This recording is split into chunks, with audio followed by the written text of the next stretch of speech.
Nah, selanjutnya itu ada co-branding. Nah, co-branding ini adalah kolaborasi dua merek. Nah, ini bisa merek apa? Ya, halo, assalamualaikum teman-teman Wani Dagang. Jumpa lagi dengan saya Hendy, penghuni channel Wani Dagang. Apa kabar teman-teman semua? Semoga teman-teman dalam keadaan sehat selalu. Baiklah teman-teman, kita lanjutkan sharingnya. Di video sebelumnya kita sudah membahas dengan tema branding. Nah, pada video kali ini masih bertema branding teman-teman. Nah, kali ini adalah jenis-jenis branding. Oke teman-teman, sebelum saya lanjutkan, teman-teman yang belum subscribe boleh subscribe, silahkan. Yang sudah subscribe saya ucapkan terima kasih, dan yang baru nemu channel ini saya ucapkan salam kenal. Baik teman-teman, jenis-jenis branding. Yang pertama itu adalah branding produk. Nah, kita tahu produk itu adalah barang dan juga jasa. Nah, manakala barang dan jasa yang kita hasilkan itu kita kasih merek, nah itulah branding. Kita kelola terus merek tersebut, nah itulah branding teman-teman.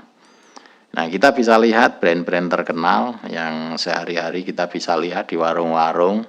Ada Indomie, ada Sarimi, ada kalau jasa itu ya ada Ekspedisi ya Pos Indonesia, JNE, JNT, dan lain sebagainya.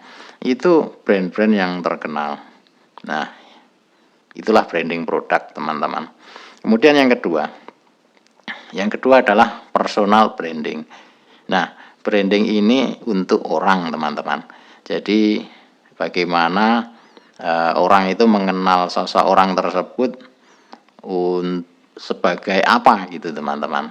Nah, ini biasanya cocok untuk para selebriti, politisi, digital marketer, kemudian seluruh influencer yang ada. Itu biasanya mereka membangun personal brandingnya teman-teman. Nah, di sini untuk bagaimana memunculkan citra positif dalam dirinya, tentunya untuk meningkatkan trust atau kepercayaan dari publik teman-teman. Nah, tentunya untuk mencapai tujuannya. Nah, di dalam bisnis itu untuk mencapai tujuan bisnis Anda. Begitu teman-teman. Kemudian selanjutnya adalah branding perusahaan. Nah, branding ini lebih berfokus pada reputasi perusahaan. Nah, reputasi ini juga akan mempengaruhi kepercayaan konsumennya terhadap produk yang dihasilkan oleh perusahaan tersebut. Nah, kita bisa lihat contoh branding perusahaan teman-teman. Contoh yang sudah terkenal itu ada Unilever, kemudian ada Wings, kemudian ada Mayora, Garuda Food, ada kalau kacang itu ada Dua Kelinci, kemudian ada Orang Tua, dan lain-lain banyak sekali. Teman-teman bisa nyari contohnya, tersedia dalam cukup banyak di pasaran teman-teman. Itu branding perusahaan. Kemudian yang keempat teman-teman, ada branding geografis. Nah, branding geografis ini mencakup suatu wilayah. Nah, wilayah di sini bisa dalam level desa atau kelurahan, kemudian kecamatan, kabupaten ataupun kota, provinsi, bahkan sampai ke level negara teman-teman. Nah, kita ambil satu contoh teman-teman. Di negara Indonesia itu ada Wonderful Indonesia. Nah, dalam sektor pariwisata banyak logo-logo Wonderful Indonesia ini.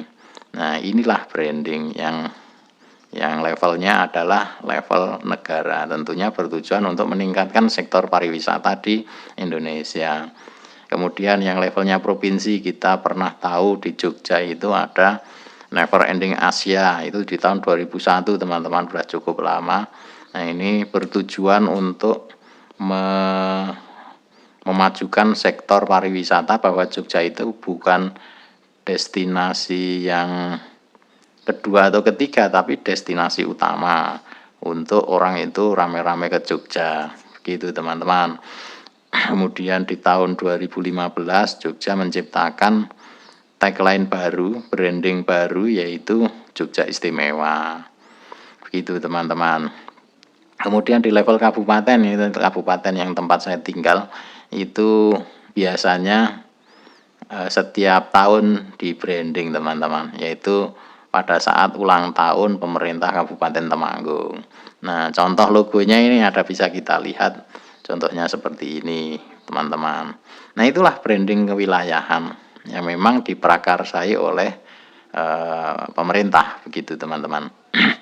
Nah, selanjutnya itu ada co-branding. Nah, co-branding ini adalah kolaborasi dua merek. Nah, ini bisa merek apa saja, terutama merek-merek produk. Nah, kita bisa lihat contoh co-branding, yaitu antara brand Aqua ya teman-teman, Aqua dengan Danone. Nah, itu melakukan co-branding, sehingga di dalam kemasan Aqua itu ada logonya Danone. Danone itu adalah perusahaan yang lahir di Spanyol dan sekarang berpusat di Perancis. Jadi mereka kolaborasi teman-teman.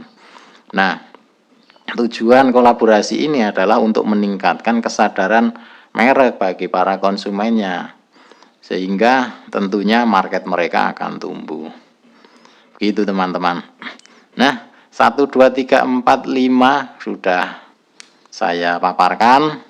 Semoga ini bermanfaat, teman-teman bisa nyari jenis-jenis branding yang lain, tentunya tidak hanya 5 ini ya teman-teman. Namun yang sering kita lihat itu adalah 5 jenis branding ini teman-teman.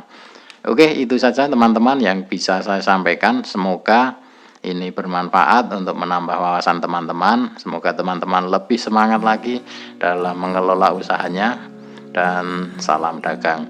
Baik teman-teman, saya akhiri. Semoga teman-teman sehat selalu dan sukses selalu. Wabillahi taufiq wal hidayah. Wassalamualaikum warahmatullahi wabarakatuh.